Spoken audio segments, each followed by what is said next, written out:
En todo que foi falado até agora, vimos que o Sol é uma importante, né, de gerador de energia.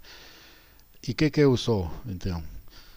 O Sol é nossa principal fonte de energia, a qual se manifesta na forma de luz e calor. E podemos dizer que é uma estrela da sequência principal que tem em torno de 4,6 bilhões de anos de idade e ainda de acordo com a quantidade de combustível, ou seja, hidrogênio que ele tem, o Sol ainda pode existir em volta de 5 bilhões de anos.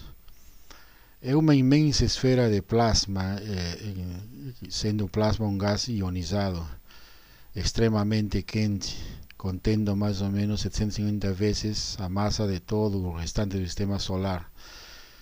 E no centro do Sol acontecem reações de fusão nuclear, onde quatro núcleos de hidrogênio, prótons, se fundem formando um núcleo de hélio. Tudo isso a uma taxa de 600 milhões de toneladas por segundo. E quando verificamos que nesse processo existe uma aparente falta de massa, mas de acordo com os princípios da termodinâmica, essa massa não poderia desaparecer, né? Não poderia se desaparecer, simplesmente se transformar.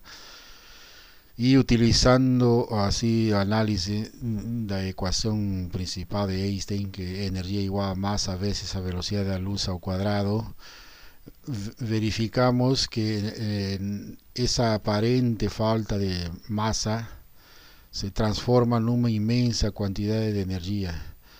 Então o Sol ele emite grande quantidade de energia por meio de essas mudanças a través da fusão nuclear, de formação de hélio a partir do hidrogênio.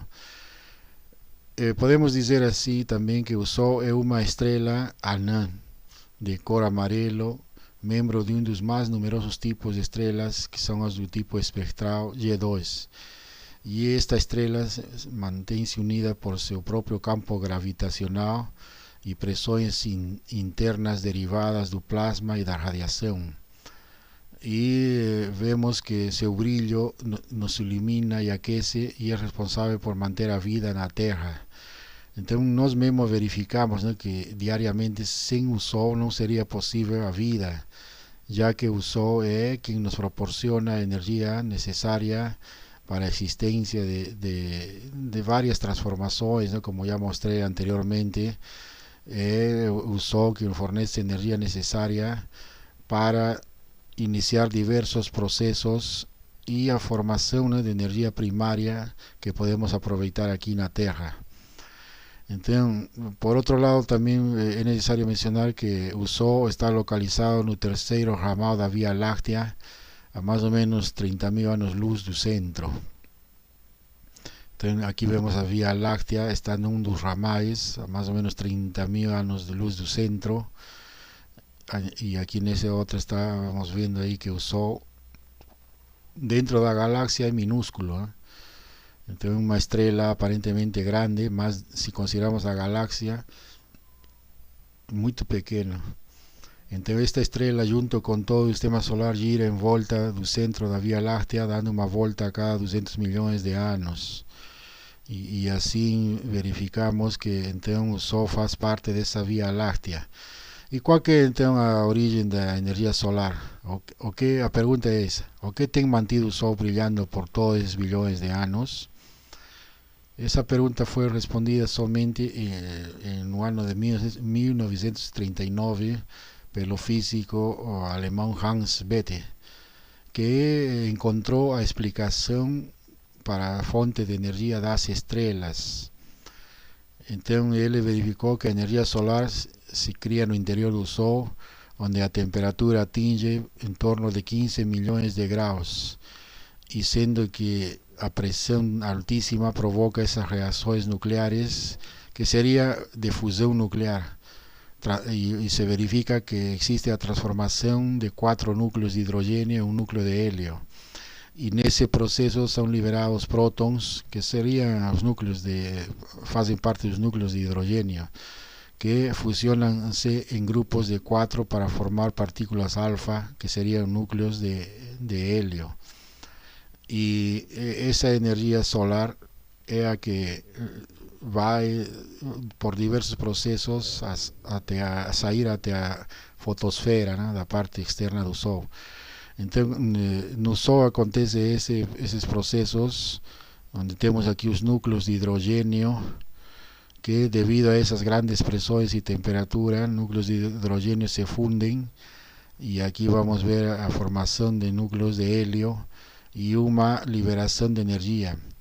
Então, aqui no Sol, no núcleo, a fusão nuclear ocorre naturalmente e núcleos tipos de gás hidrogênio se fundem formando gás hélio e, além disso, uma partícula atômica denominada nêutron. E nesse processo se perde uma pequena quantidade de massa, se perde entre aspas, porque essa massa se converte em enorme quantidade de energia. E para que essas reações aconteçam, é necessário que a temperatura seja muito alta, o suficiente para superar essa repulsão elétrica existente nos núcleos de hidrogênio. E com essas temperaturas extremamente altas que existem no Sol, acontece esse processo de repetição contínua. Y el resultado es que, en resumo, que los 4 núcleos de hidrogenio se transforman en un núcleo de helio.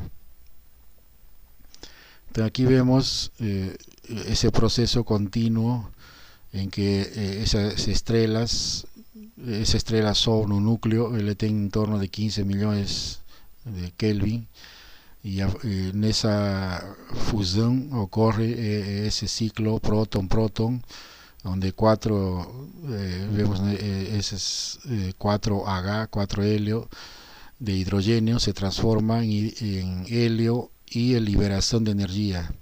Entonces la masa del núcleo de helio es menor do que la suma dos cuatro prótons. Aparentemente, ¿no? Cuando hacemos ese balance de energía y de masa, fica faltando esa masa del núcleo de helio, y esa masa es aquella que es convertida en energía. Más o menos fica así, que en torno de 0,7% de la masa se transforma en energía.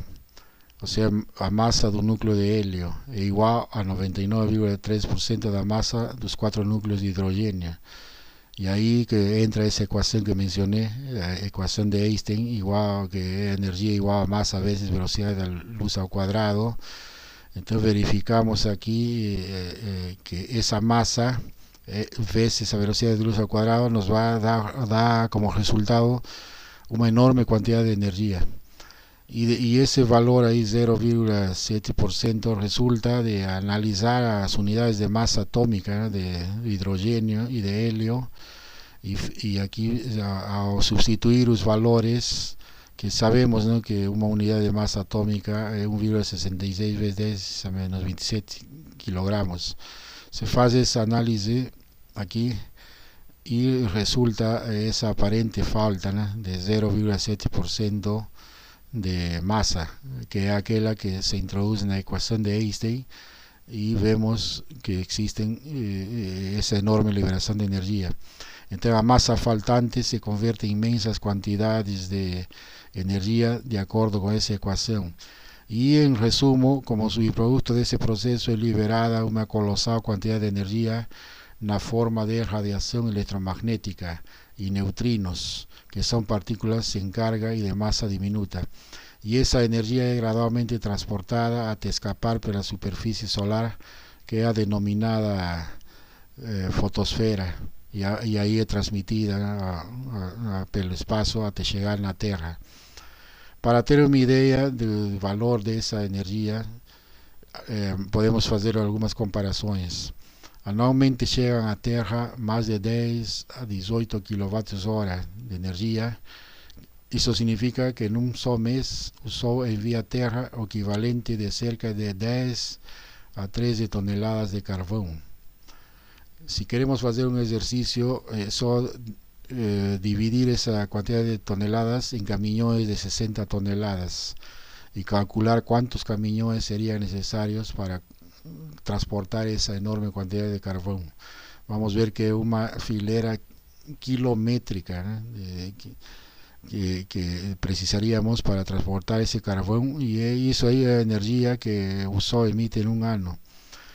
Podemos também fazer esta comparação, que uma grama de matéria solar libera tanta energia quanto a combustão de 2,5 milhões de litros de gasolina. Ou seja, só uma grama de matéria solar equivale a esses 2, milhões de litros de gasolina. Outra comparação, em menos de uma hora o Sol envia à Terra tanta energia quanto a humanidade consome num ano. Portanto, a energia solar é enorme, né? A quantidade de energia solar emitida pela estrela, nossa estrela. E como se transporta essa energia? Então, principalmente o que vemos, nossos olhos observam, é a luz. É essa luz que chega à Terra, viaja na forma de ondas eletromagnéticas. E nessas ondas eletromagnéticas o que se verifica são uma espécie de pequenos grãos, entre aspas, denominados fótons, porque eles têm tanto natureza ondulatória como corpuscular. E como a luz viaja tanto nessas ondas como nos fótons, vemos que se comporta como uma onda e como uma partícula. E isso aí foi discutido pelos físicos muitos anos, e a ideia de fótons finalmente foi esclarecida por Newton, por Einstein, né, melhor falando, a partir dos conhecimentos anteriores, desde esses anos de Newton que foi passando, né, Kepler, todo o conhecimento adquirido dos cientistas anteriores, finalmente foi esclarecido pelos físicos de finais do século XIX e início do século XX, sendo a teoria de Einstein a que melhor explicou essa questão de fótons, né, natureza ondulatória e corpuscular. Portanto, a luz, como vemos neste espectro eletromagnético, esse espectro eletromagnético de emissão de energia solar vai desde comprimentos de onda muito grandes, quilométricos, até comprimentos de onda muito microscópicos, né, como é o caso dos raios gama, ou toda a parte assim que está no espectro do ultravioleta. Essa parte de ultravioleta, atre e infravermelho é a que constitui a fração do espectro eletromagnético da luz visível. O que nossos olhos observam é essa pequena faixa, né, dentro do grande espectro que vai desde esses grandes comprimentos de onda até aqueles minúsculos. Essa fração de espectro visível é muito pequeno, porém nessa faixa está envolvida a fonte, né, de energia que faz a transformação através da fotossíntese, que vamos ver depois. Então a luz que Albert Einstein mostrou estaria constituída por esses quanta, né, que seriam os fótons que carregam uma quantidade finita de energia. E até dá para calcular, essa quantidade de energia é igual a constante de Planck vezes a frequência de onda. Então, essa energia é a que está sendo transportada na forma de ondulatória e corpuscular, que seriam os fótons. Tudo isso aí foi publicado em 1909, e Einstein demonstrou que essa variância de energia luminosa é dada pela soma desses dois termos, que seria a contribuição ondulatória proporcional ao quadrado de energia média e corresponde às flutuações da energia numa onda clássica em equilíbrio termodinâmico. E a contribuição corpuscular é proporcional à energia média e não a seu quadrado, e corresponde às flutuações de número de quanta. Portanto, em resumo, a formulação das flutuações descoberta por Einstein em 1909 demonstra que as duas naturezas da luz, ondulatória e corpuscular, estão presentes simultaneamente. Que é quanta? Quanta de luz, então, é o transporte, né? un quanta de luz transporta não somente energia, mas também quantidade de movimento na direção da qual a luz se propaga. A energia do fóton depende do comprimento de onda da luz. Então, nessa faixa de luz visível existem vários comprimentos de onda, e a frequência está inversamente relacionada ao comprimento de onda, de tal modo que a energia do fóton podemos calcular novamente por esta equação, onde vemos aqui uma equação que determina, é necessário conhecer a velocidade da luz e o comprimento de onda e a constante de Planck.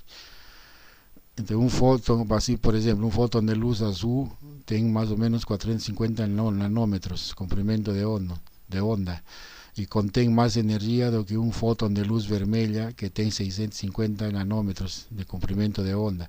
Então, quando o comprimento de onda é bem menor, a quantidade de energia existente é maior. Mas também dá para utilizar outras equações como esta por meio de Mol, onde vemos aqui que a energia pode ser calculada pelo número N, número de Avogadro, e vezes a constante, né, que tinha mencionado anteriormente. Bom, então há diversos aspectos da luz que são levados em conta, e uma vez que essa luz é transportada a través de ondas eletromagnéticas pelo espaço, ela vai atingir a Terra, só que aí vamos ter que levar em conta que a Terra realiza um movimento, né, anual, primeiro rotacional em torno ao seu eixo, e também uma trajetória, né, elíptica, que seria um movimento de translação em torno do Sol. Então existe esse eixo da Terra, não é vertical entre os polos, né, polo norte e polo sul, existe uma variação que seria a declinação, que vale mais ou menos 23,45. Essa declinação solar é a que determina a posição da Terra e a formação das diversas estações. Então, quando vemos aqui, por exemplo, quando no hemisfério sul estamos aqui no verão, no hemisfério norte está no inverno. E por causa desse eixo, vemos que existe grande quantidade de energia solar que atinge o hemisfério sul e pouca energia solar que atinge o hemisfério norte. E assim, à medida que a Terra vai avançando por essa trajetória elíptica, vai passando, né, pelas diversas estações, e o comportamento assim é diferente entre hemisfério norte e hemisfério sul.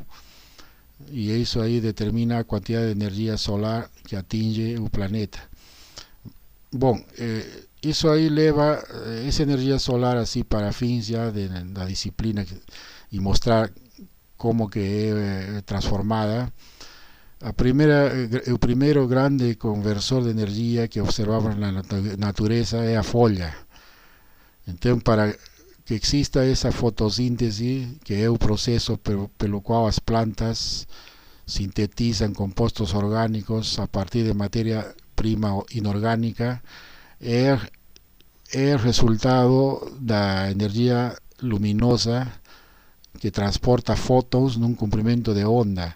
Então, se olhamos uma planta, o esquema de uma planta, vemos primeiro, né, que as raízes estão em contato com nutrientes, com água e diversos nutrientes, e no ambiente existem CO2 e radiação solar. Quando estamos falando de um dia, né?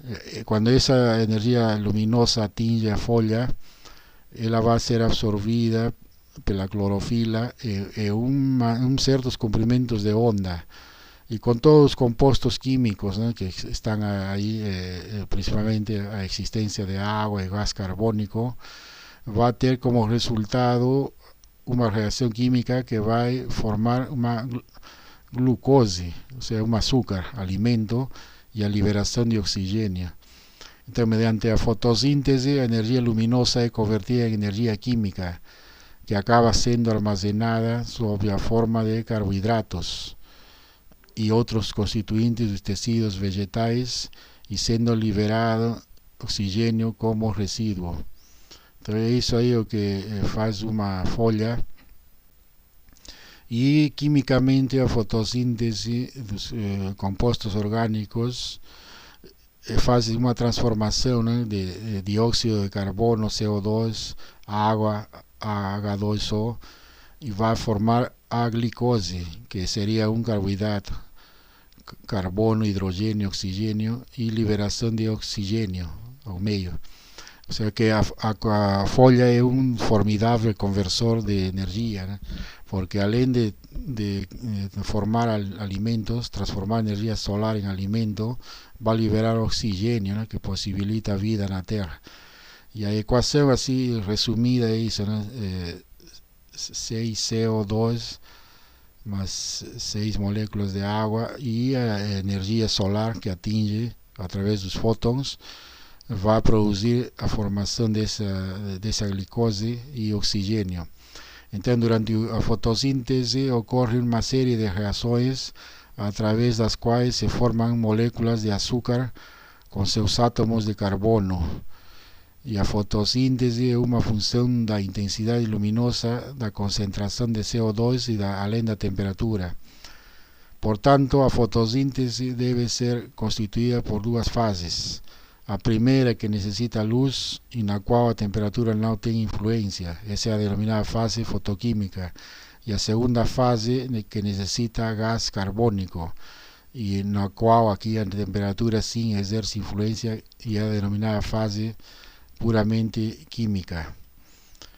Então, o que vai acontecer aqui na folha é o seguinte, que na fotossíntese vai acontecer nos denominados cloroplastos, que estão presentes nas partes verdes das plantas.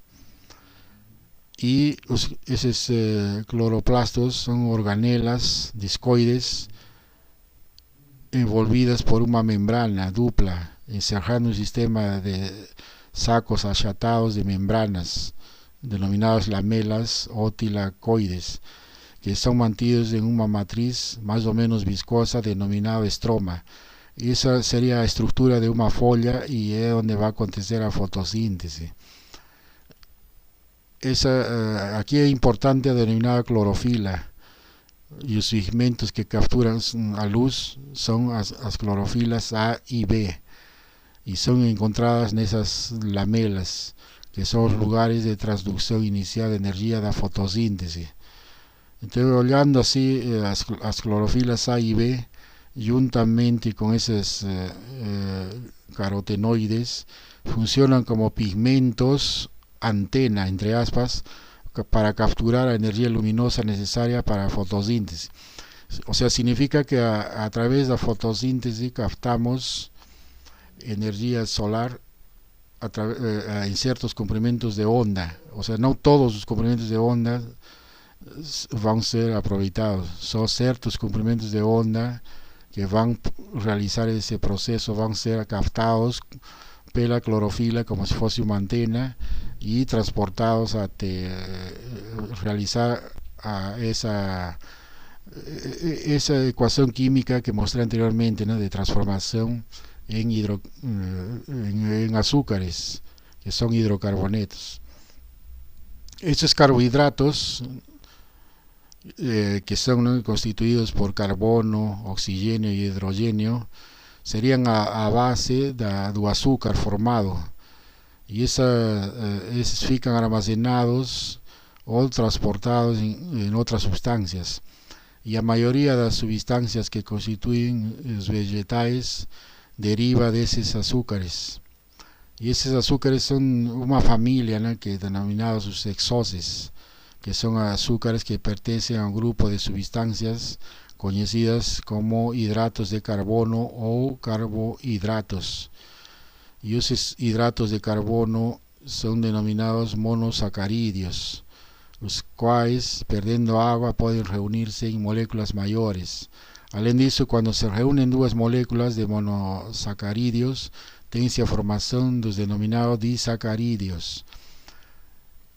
A reunião de três formam os denominados trisacarídeos, e de quatro os polissacarídeos.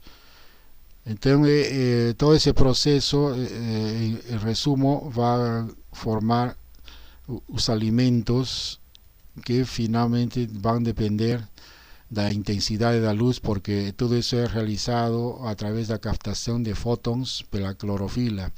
Portanto, a intensidade da luz vai afetar acentuadamente, né, na taxa de liberação de oxigênio ou de absorção de CO2 durante a fotossíntese.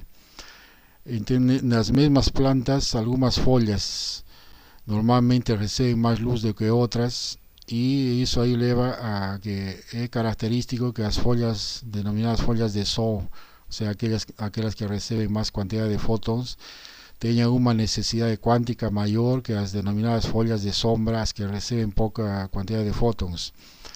E essas denominadas folhas de sombra saturam com uma intensidade luminosa muito menor do que as folhas de sol. Então, a formação de alimentos pelas folhas está relacionada com essa intensidade da luz, que varia de um local para outro e de acordo com a posição do sol e da estação do ano, né? Essa intensidade podemos verificar num gráfico aqui, onde existem aqui para um dia totalmente com sol. Vemos aí que desde que o sol nasce, mais ou menos pelas 7 da manhã, vai aumentando a quantidade da irradiância, que é vatios por metro quadrado, até chegar ao meio-dia, que seria o valor máximo, e a partir daí começa a decrescer até o pôr do sol, que seria lá pelas 18 horas mais ou menos. Isso aí num dia totalmente ensolarado, e aqui a quantidade de energia solar que vamos ter debaixo dessa área é máxima, em torno de 6 kWh metro quadrado. Já num dia de nuvens, aqui o comportamento, um dia cheio de nuvens, variável, né? A radiação solar vai ser muito variável, e portanto a energia captada, que seria esta área embaixo dessas curvas azul, estaria na ordem de 1,8 kWh metro quadrado por dia.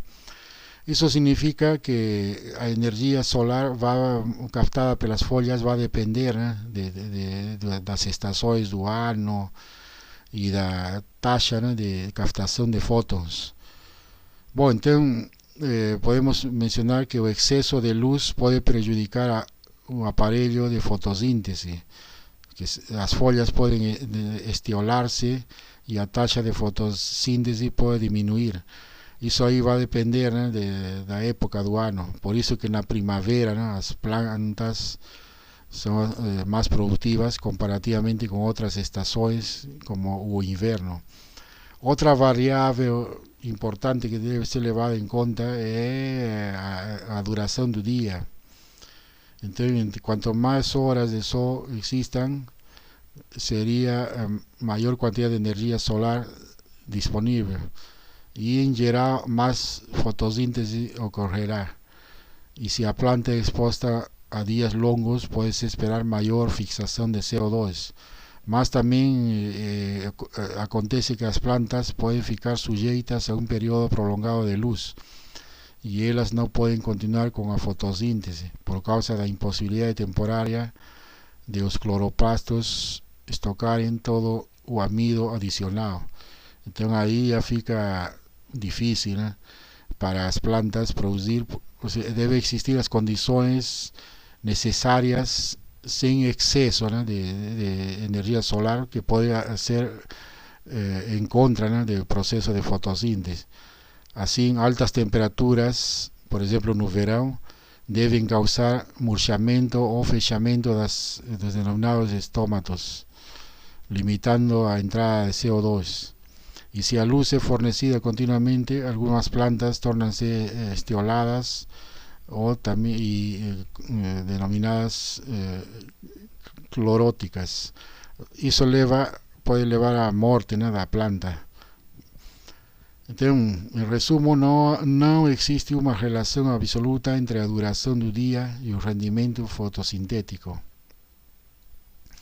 Outro aspecto que é necessário levar em conta é que uma vez que a planta cria, né, forma esse alimento, na realidade transforma, né, a energia de uma forma em outra, e temos como resultado a formação de alimento. Todos esses alimentos vão passar para outros seres vivos. por meio da cadeia alimentar, que é uma sequência de relações tróficas pelas quais a energia passa através do ecossistema. Então, uma forma de energia vai passando para outras formas de vida através da cadeia alimentar, que tem vários elos, né? Aqui, por exemplo, neste desenho mostra elos de plantas, herbívoros e carnívoros, y que son los denominados níveis tróficos. Entonces, esa palabra trófico significa alimento. Y a cada transferencia, una larga proporción, ¿no?, de 80-90% de energía es perdida en forma de calor.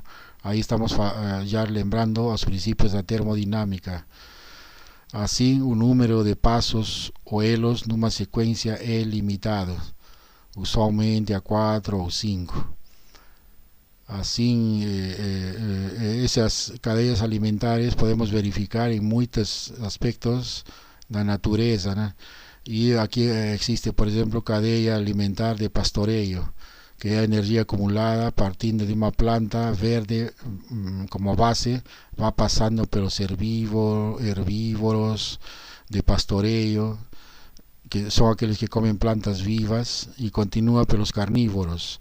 Y llegamos a la cadena alimentar de detritos, que hay energía acumulada que se desloca de la materia orgánica morta y que pasa por los microorganismos y después para los organismos que se alimentan de detritos. Eso ahí entonces vemos que esa cadena alimentar a partir de energía solar, que fue la que originó los fótons desde un núcleo y fueron transportados a la Tierra y absorbidos por las follas. Finalmente esa energía va pasando de seres vivos macro a seres vivos de un nivel micro, que son todos los denominados detritívoros, que son todos los organismos que se alimentan de detritos. Entonces, en esa pirámide de energía, la energía es perdida en cada nivel trófico. Entonces, como vemos, desde los productores, aquí tenemos productores, consumidores primarios, consumidores secundarios y consumidores terciarios. Toda esa energía desde un nivel bajo, ¿no?, de esa pirámide va pasando para un nivel superior, mas en todas existe una pérdida de calor. Aquí se cumple todos los principios de la termodinámica, ¿no? Desde que la energía solar fue absorbida aquí por los productores, entonces esa energía disponible pasa para el siguiente nivel, que serían los consumidores primarios, más existe aquí calor perdido. Y también existe aquí una etapa, ¿no?, de crecimiento y manutención del cuerpo.